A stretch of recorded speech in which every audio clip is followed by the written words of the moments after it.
The first time I stepped into my neighbor's kitchen, I thought I was there to stop a leak. I had no idea I was walking straight into a family that was quietly falling apart. By sunset, the sink would be fixed, the water would stop dripping, but two small voices would ask me for one more favor that no wrench in my toolbox could ever repair. That single request would force me to confront the one promise I had made to myself years before a promise, never to let anyone get close again. Before we continue, if you believe that kindness, hope, forgiveness, compassion, and second chances can still change lives, please take a moment to like this video, leave a comment, share it with someone who needs encouragement, and subscribe to the channel. Your support helps these stories reach more hearts every single day. My name is Jacob Carter, and I lived in a quiet neighborhood outside Nashville, Tennessee. After losing my wife Rachel to an illness 5 years earlier, I had become the kind of man who smiled politely but kept everyone at arm's length. My days were predictable. I worked as a maintenance technician for the local school district, came home to my small house, ate dinner alone, and spent evenings repairing old furniture in my garage, simply to keep my hands busy. It was easier than dealing with silence. Across the street lived Sarah Bennett, a hard-working nurse raising 8-year-old twins, Caleb and Grace. She always looked exhausted, yet somehow managed to greet every neighbor with a warm smile. We exchanged friendly waves, but little more. Then one Saturday morning, she knocked on my door looking embarrassed. Her kitchen sink had burst a pipe underneath, and water was pouring across the floor. She couldn't afford an emergency plumber, and someone had told her I was good with repairs. I grabbed my toolbox without hesitation. The leak was worse than I expected, but after shutting off the water and replacing a cracked connector, everything was working again. Sarah looked relieved beyond words. She offered to pay me, but I refused. Seeing the weight lift from her shoulders felt like enough. While I packed my tools, I noticed the twins watching me with wide, curious eyes from the hallway. They whispered to each other before disappearing into their room. Just as I reached the front door, Caleb and Grace came running back. They stood shoulder to shoulder, nervously holding a folded piece of paper. Sarah looked confused, unaware of what they were about to do. The twins handed me a drawing of their family. There was Sarah, Caleb, Grace, and beside them was a tall man holding a toolbox. Underneath, written in careful, uneven handwriting, were the words, "Would you come to family day at school with us?"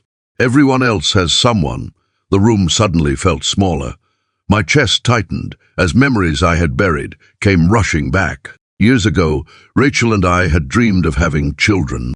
Those dreams disappeared with her, and since then I had avoided every reminder of the life we never got to live. I wanted to tell the twins no. I wanted to protect the walls I had spent years building around my heart. But when I looked into their hopeful faces, I saw children who weren't asking for a father. They were simply asking not to feel alone for one afternoon. A week later, I found myself sitting in tiny plastic chairs at their elementary school, helping Caleb build a wooden birdhouse while Grace proudly introduced me to her teacher as the neighbor who could fix anything. Sarah watched from across the classroom, tears quietly filling her eyes as she realized her children were laughing without pretending for the first time in months. That afternoon became the beginning of something none of us expected. Over the following months, I helped with homework, repaired bicycles, taught the twins how to plant tomatoes in my backyard, and showed them how every broken thing deserved one honest chance before being thrown away. Somewhere along the way, I realized those lessons weren't just for them. They were slowly repairing the broken parts inside me too. Sarah never rushed anything. She simply welcomed every act of kindness with gratitude, reminding me that healing often arrives quietly, disguised as ordinary days. Then came the hardest winter the neighborhood had seen in years. Sarah slipped on icy steps outside the hospital after a long shift and injured her ankle. She couldn't drive for several weeks, and suddenly every responsibility fell apart. Without thinking twice, I drove the twins to school, cooked meals, shoveled snow, and made sure the house stayed warm. One snowy evening, while the twins were asleep, Sarah admitted she had spent years believing she had to carry every burden alone. I quietly confessed that I had spent just as many years believing I should. Spring arrived with blooming dogwoods and brighter mornings. At the neighborhood picnic, Caleb and Grace entered a family photo contest.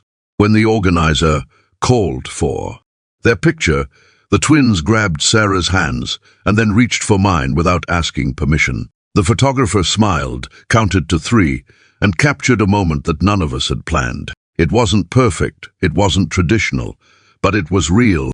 If this story has touched your heart so far, please take a moment to like the video, share it with someone who believes in the power of kindness, and subscribe so you never miss another story that reminds us hope is never truly lost. Before we reach the end, I'd love to hear from you. Please leave a comment and tell us about a small act of kindness that changed your life, or someone who became family, even though you weren't related by blood. Your story may encourage someone reading through the comments today. Months later, I framed the twins' original drawing and hung it in my workshop. Every time I looked at it, I remembered that I had walked across the street believing I was fixing a sink. In truth, God had quietly used a dripping pipe to repair 4 lonely hearts at once. The greatest changes in life rarely begin with grand miracles. Sometimes they begin with a knock on the door, a simple act of kindness, and 2 children brave enough to ask for one more favor.